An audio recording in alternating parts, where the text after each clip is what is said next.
Ciao a tutti e benvenuti se questa è la prima volta che capitate sul mio canale Fly High o bentornati.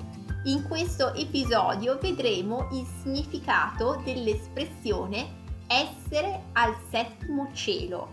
Vi ricordo che potete regolare la velocità del video se parlo troppo lentamente o se parlo troppo velocemente premendo sulla rotellina in basso a destra. E oltre a sottotitoli in italiano ho preparato anche sottotitoli in inglese, francese e spagnolo se ne avete bisogno.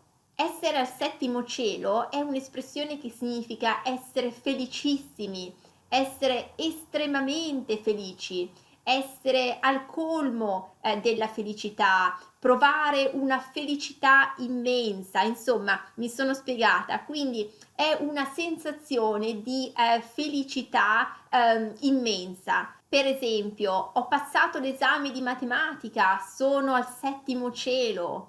Oppure io e mio marito abbiamo comprato casa, siamo al settimo cielo. O mia cugina si sposerà l'anno prossimo, è al settimo cielo. L'origine dell'espressione risale al periodo medievale e si rifà alla concezione geocentrica, secondo cui la Terra era al centro dell'universo e si trovava circondata da 10 cieli. La Luna, Mercurio, Venere, Sole, Marte, Giove e Saturno erano i primi 7 cieli. Seguivano poi altri 3 cieli, il cielo delle stelle fisse, firmamento, il primo mobile e infine c'era il 10° cielo dove dimorava Dio. Di questi 10 cieli però solo i primi 7 erano accessibili all'uomo e per questo essere al settimo cielo rappresentava il più alto grado di elevazione, il più alto grado di felicità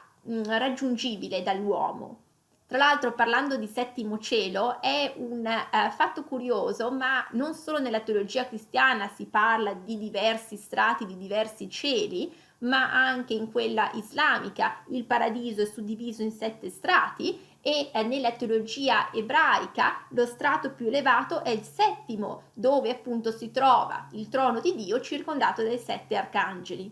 Allora troviamo l'espressione essere al settimo cielo anche in altre lingue. In inglese si trova, per esempio, si dice to be in seventh heaven, quindi sì, è proprio l'espressione equivalente, quindi al settimo cielo, al settimo paradiso. Poi abbiamo anche l'espressione to be over the moon, quindi essere sulla luna, quindi si è talmente contenti che si è sulla luna. E poi diciamo anche, si dice anche in inglese to be on cloud nine, quindi essere sulla nuvola 9. Questa deriva da una classificazione delle nuvole che era stata fatta negli anni 50 dall'ufficio meteorologico americano, in cui la nuvola 9, la nuvola più grande, la nuvola cumulonimbus, mi sembra che si chiamasse, la nuvola più, insomma, più graziosa di tutte, più bella, più in alto anche di tutte, quindi più di così non si poteva andare appunto con le nuvole. E poi abbiamo in francese l'espressione être ange, quindi anche qui si è agli angeli, praticamente si è insieme agli angeli, ecco, quindi si è molto contenti. E anche troviamo l'espressione equivalente anche in francese être septième ciel. In spagnolo abbiamo l'espressione estar è nel settimo cielo, quindi è uguale l'espressione, praticamente siamo al settimo cielo. Oppure anche l'espressione star e la luna, anche qui si usa molto appunto l'espressione di stare, di essere sulla luna.